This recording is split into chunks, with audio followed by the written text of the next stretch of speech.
Hello mga kangekngok. Today I want to share something really personal, something that speaks to both my faith and my identity. I just finished reading a book recommended to me by a good friend of mine, Kuya Oman, shout out. The book is Gay Okay. It is a Christian perspective on homosexuality by Dr. Isabelo F. Magalit. At first, I was hesitant as someone who is both gay and a Christian. I've been through the emotional roller coaster of hearing mixed messages about who I am. I've heard love preached, but I've also felt the sting of silence, of distance, of rejection. So when I opened this book, I braced myself. Right in the introduction, Dr. Magalit says this book aims to help readers come to a well-informed and biblical understanding of homosexuality and the pastoral issues it raises. That line felt like an invitation, not an attack, not a lecture, but a space, a safe space for someone like me, someone who's been navigating the tension between faith and identity. As I turned the pages, I felt my own story echoing in his words. I saw how the church has struggled with this topic. He writes, "The issues that accompany homosexuality are as varied as the colors of the rainbow flag of the gay pride movement." That sentence alone reminded me that our experiences are complex.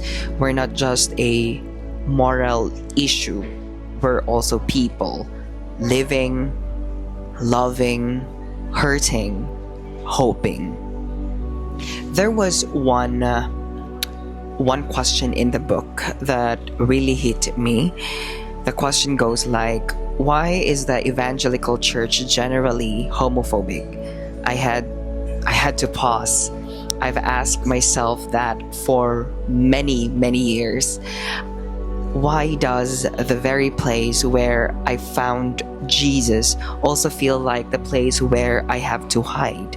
Why does my worship feel like rebellion to some people just because I'm gay? But I kept reading because I saw that this wasn't a book written to condemn. It was written to understand. Dr. Magalit challenges to both believers and church leaders to listen, not to compromise the gospel, but to embrace the grace of it more fully. And that grace is not actually selective. Now, let me talk about something that truly opened my eyes.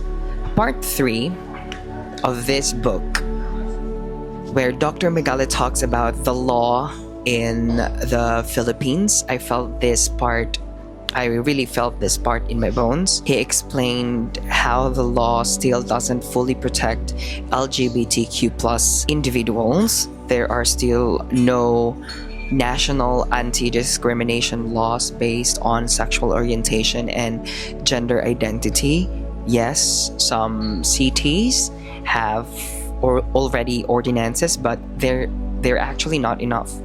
The fear of being evicted, fired, harassed, or humiliated for being who we are is still very real in our country.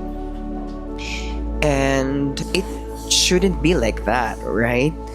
Dr. Magalit points out that even without legal protections, many in the LGBTQ plus community remain strong, resilient, and proud.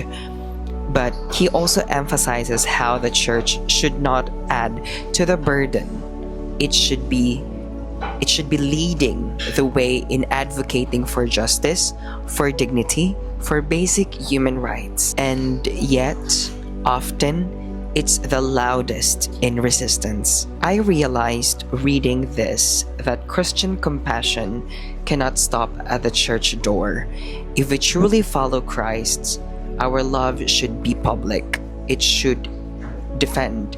It should speak up when others are silenced. Dr. Magalit challenges Christians not just to tolerate LGBTQ plus individuals, but to stand beside them legally and spiritually. He says, love that is rooted in Christ will seek the good of the other, even when the other lives a life we do not understand. That line broke me because that's the kind of love I long for. That's the kind of church I still dream about. This book didn't try to simplify the struggle. It didn't say everything is okay, but it made space for people like me. It opened a conversation. It dared to ask, can someone be a gay and still follow Christ? And my answer from the depth of my soul is yes. Yes, I still have questions. Yes, I still carry scars. But yes, I still believe.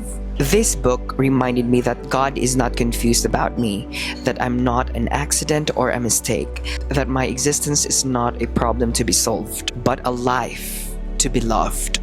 So, to every gay believer out there, not just gay, but LGBTQ plus community, individuals who are listening, I want to say this: you are not alone. You don't have to shrink your faith to make room for your truth.